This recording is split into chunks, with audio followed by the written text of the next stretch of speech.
Dernière nouvelle. Le match contre Barcelone pourrait être annulé après l'interférence de Florentino Pérez. Avant de continuer, abonnez-vous à la chaîne et activez la clochette pour recevoir toujours de nouvelles vidéos. Bienvenue sur la chaîne. Aujourd'hui, nous plongeons dans une journée de tension et de polémique dans le football espagnol avec le Real Madrid au cœur d'une tempête impliquant l'arbitrage.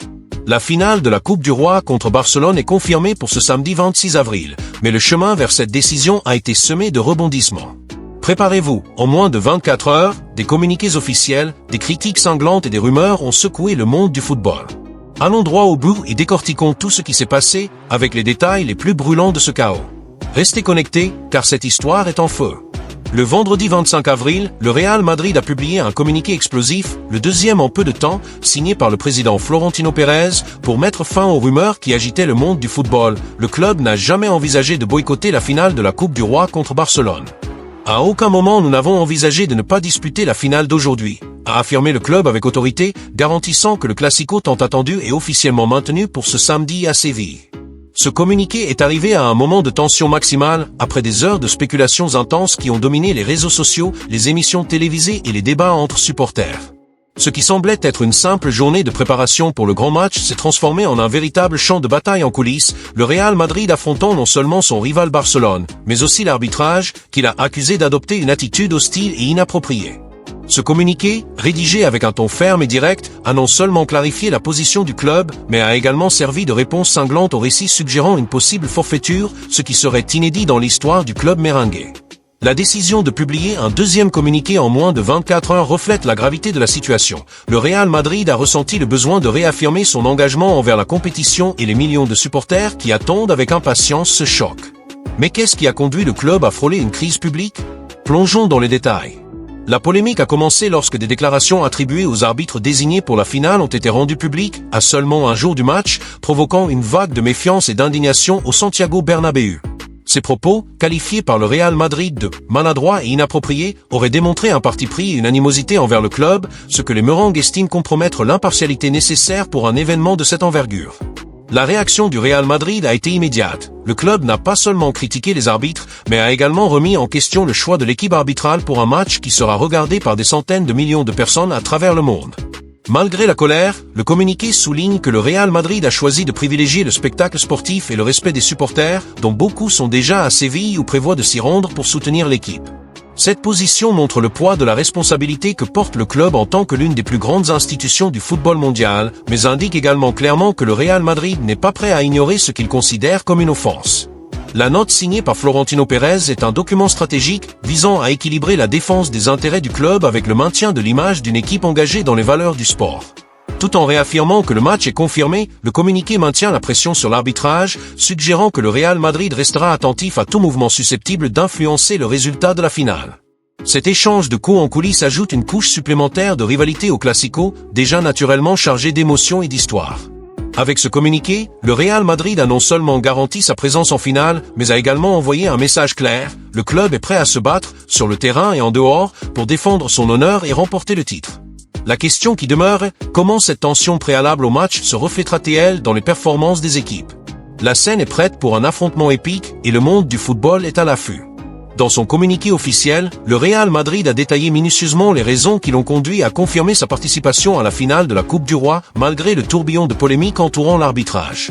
La décision, selon le club, repose sur deux piliers principaux, le respect de l'impact mondial de l'événement et la considération pour les supporters. Le club a souligné que les déclarations maladroites et inappropriées des arbitres désignés pour le match, faites à seulement 24 heures de l'événement, ne justifient pas un boycott d'un événement sportif d'une ampleur monumentale qui sera diffusé à des centaines de millions de spectateurs à travers le monde.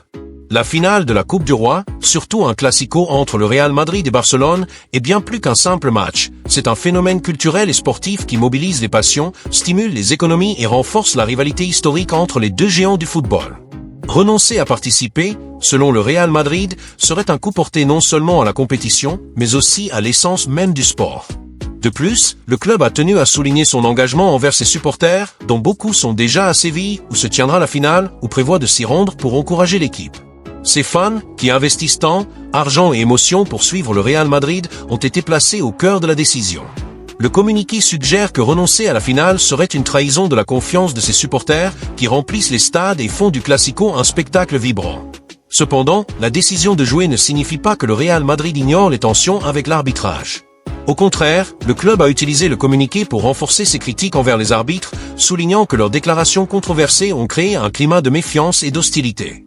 Cette posture indique que le Real Madrid entrera sur le terrain avec une attitude combative, déterminée à faire valoir son point de vue non seulement en coulisses, mais aussi sur le terrain. Le choix de privilégier le match, même au milieu du chaos, reflète la vision stratégique du club, dirigé par Florentino Pérez, qui cherche à équilibrer la défense de l'institution avec le maintien de son image de pilier du football mondial. En choisissant de jouer, le Real Madrid envoie également un message de résilience, montrant qu'il ne sera pas ébranlé par des controverses externes. Mais la question qui plane est, comment cette tension préalable au match affectera-t-elle les performances de l'équipe ? La pression sur les joueurs sera encore plus grande, avec le poids de représenter le club dans un moment de crise publique. De plus, la rivalité avec Barcelone, déjà intense, prend des contours encore plus dramatiques avec ce contexte. Le Real Madrid a clairement indiqué que sa priorité est de maintenir le spectacle en vie, mais a également signalé qu'il restera vigilant face à tout mouvement de l'arbitrage pendant le match. Cette combinaison d'engagement envers le sport et de vigilance face à d'éventuelles injustices crée un scénario électrisant pour la finale. En détaillant ces raisons, le club justifie non seulement sa décision, mais augmente également l'anticipation pour un match qui promet d'être inoubliable, tant pour le football que pour le contexte qui l'entoure. La scène est prête et le Real Madrid est déterminé à marquer l'histoire, quels que soient les obstacles. Le Real Madrid n'a pas mâché ses mots pour exprimer son indignation face à l'arbitrage désigné pour la finale de la Coupe du Roi, dénonçant ce qu'il considère comme une attitude inacceptable des officiels choisis pour le Classico contre Barcelone. Au cœur de la polémique, le club a accusé les arbitres d'avoir démontré hostilité et animosité dans des déclarations publiques faites à seulement 24 heures du match, un timing qui, selon le Real Madrid, compromet l'impartialité nécessaire pour un affrontement de cette ampleur. Ces propos, qualifiés de maladroits et inappropriés dans le communiqué officiel, auraient créé un climat de méfiance et de tension, attisant les esprits en coulisses du club merengue et parmi ses supporters. Le Real Madrid, une institution connue pour son attitude combative lorsqu'elle sent ses intérêts menacés, a utilisé le communiqué pour expliquer comment ces déclarations ont ébranlé la confiance du club dans l'équipe arbitrale. Selon le Real Madrid, les paroles des arbitres laissaient entendre un parti pris contre l'équipe, ce que le club juge inacceptable pour un événement regardé par des millions de personnes et porteur du poids d'une rivalité historique. Cette critique va au-delà d'une simple plainte, elle reflète la perception du Real Madrid que l'arbitrage, en adoptant une posture jugée partiale, a mis en péril l'intégrité sportive de la finale. Cette confrontation publique entre le club et les arbitres est un chapitre rare et explosif, surtout dans le contexte d'un Classico déjà chargé d'émotions et de rivalité. En mettant cette question sur la table, le Real Madrid a non seulement contesté le choix des officiels pour le match, mais a également ouvert un débat plus large sur la transparence et la neutralité dans l'arbitrage du football espagnol. Malgré l'indignation, le club a tenu à réaffirmer dans le communiqué qu'il croit en les valeurs du football et qu'il a donc choisi de ne pas laisser la polémique éclipser l'éclat de la finale. Cette décision de rester concentré sur le match, même au milieu de la crise, démontre l'équilibre stratégique du Real Madrid qui cherche à défendre sa position sans compromettre sa participation au spectacle. Cependant, la critique virulente de l'arbitrage indique clairement que le club entrera sur le terrain avec une vigilance accrue, prêt à réagir à toute décision pouvant être perçue comme injuste. Cette tension ajoute une couche supplémentaire de drame au Classico, le Real Madrid signalant qu'il est prêt à se battre non seulement contre Barcelone, mais aussi contre tout obstacle externe susceptible d'influencer le résultat. Cette controverse place également les arbitres sous une pression intense, car toute erreur pendant le match sera amplifiée par le contexte préalable de méfiance. Pour les supporters, cette guerre en coulisses ne fait qu'accroître l'anticipation. L'animosité avec l'arbitrage affectera-t-elle la performance du Real Madrid ? Ou l'équipe utilisera-t-elle cette polémique comme une motivation supplémentaire pour remporter le titre ? De plus, la rivalité avec Barcelone prend une nouvelle saveur, le club catalan, bien que non directement impliqué dans la controverse arbitrale, ayant certainement suivi l'affaire de près et pouvant chercher à exploiter toute instabilité émotionnelle de son adversaire. En exposant publiquement ses critiques, le Real Madrid envoie également un message à la Fédération espagnole et aux instances responsables de l'arbitrage, exigeant plus de rigueur dans la gestion des matchs de haut niveau.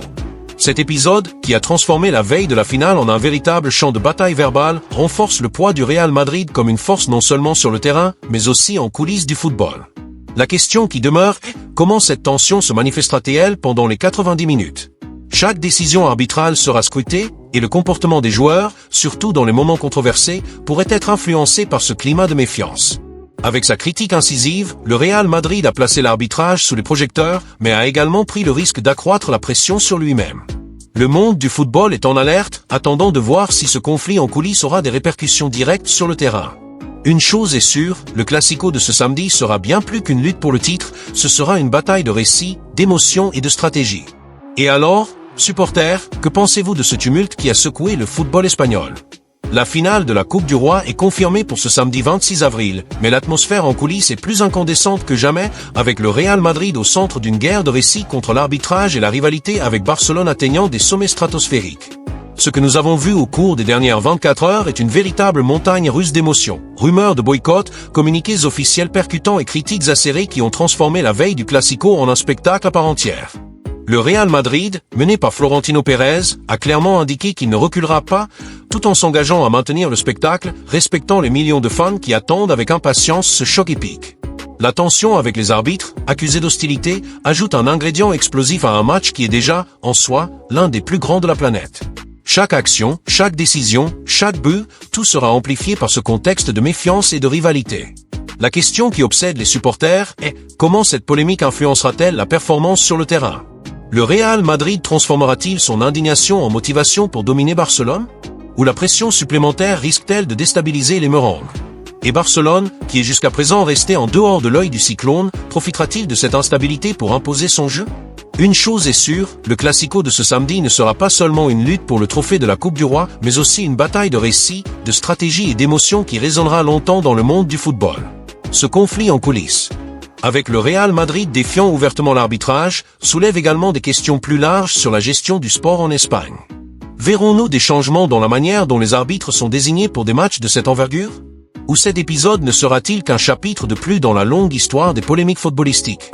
Pour les supporters, ce climat de tension ne fait qu'accroître l'excitation. À Séville, des milliers de fans du Real Madrid et de Barcelone se préparent déjà à remplir le stade et à transformer la finale en un spectacle inoubliable. Sur les réseaux sociaux, les discussions vont bon train, avec des supporters des deux camps échangeant provocations et analysant chaque détail de cette crise. Et vous, qu'en pensez-vous? Pensez-vous que le Real Madrid a pris la bonne décision en confirmant sa participation, malgré ses critiques de l'arbitrage? Ou estimez-vous que le club aurait dû faire pression pour un changement d'équipe arbitrale avant le match? Et comment cette polémique pourrait-elle impacter le Classico? Verrons-nous un Real Madrid plus combatif, utilisant la controverse comme carburant, ou une équipe déconcentrée par la pression des coulisses? Et Barcelone, entre-t-il en favori en restant à l'écart de ce tumulte? Nous voulons connaître votre avis. Laissez votre commentaire ci-dessous et dites-nous, qui sortira vainqueur de ce Classico? Real Madrid, Barcelone ou l'arbitrage? N'oubliez pas de liker la vidéo, car cela aide énormément notre chaîne à grandir et à proposer plus de contenu comme celui-ci. Si vous êtes nouveau ici, profitez-en pour vous abonner et activer la clochette afin de ne manquer aucun détail des prochaines nouvelles explosives du monde du football. Ce Classico s'annonce historique et nous serons là pour tout suivre de près, avec les analyses les plus brûlantes et les réactions les plus explosives. Alors, préparez le popcorn, montez le son et rejoignez-nous dans ce compte à rebours pour le match du siècle. À bientôt, supporters, et que le plus grand Classico du monde commence.